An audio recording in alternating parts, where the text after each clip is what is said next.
मामून के खिदमत में एक शख्स आया और आने के बाद कहने लगा कि मैं रसूल के बाल लेकर आया हूँ आली जनाब की बारगाह में तोहफे के लिए।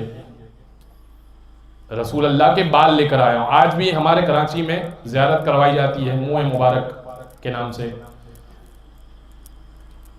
बाल इतना कीमती है, संभाल के रखा हुआ है।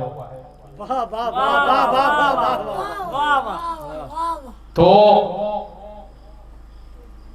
कहा कि 7 बाल मैं लेकर आया हूं आली जनाब की खिदमत में। मामून ने कहा कि हदिया बताओ। कहा कि एक बाल के 1,00,000 दीनार, दीनार कहते हैं सोने के सिक्कों को।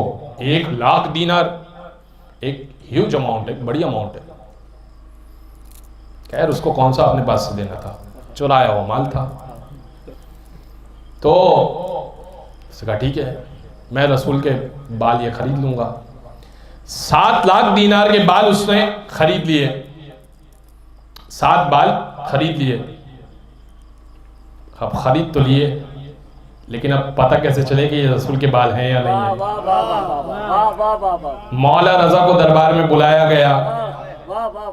कहा फर्जंद रसूल ये बाल मैंने खरीदे हैं, आप इसे इनमें से बताइए कि ये सच्चे हैं, खरे हैं या नहीं हैं।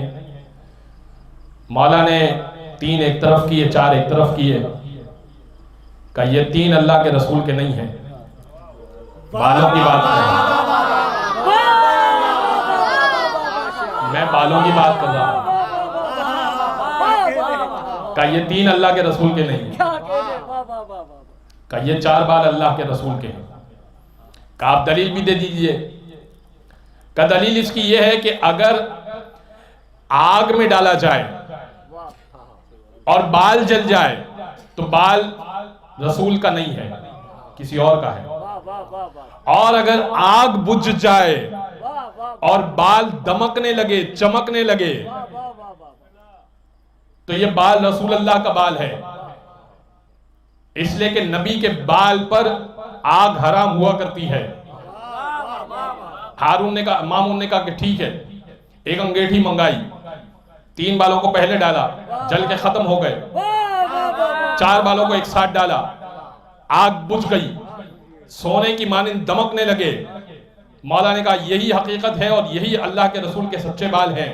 तो जिसके बाल का ये आलम हो, उसकी आल का क्या आलम होगा।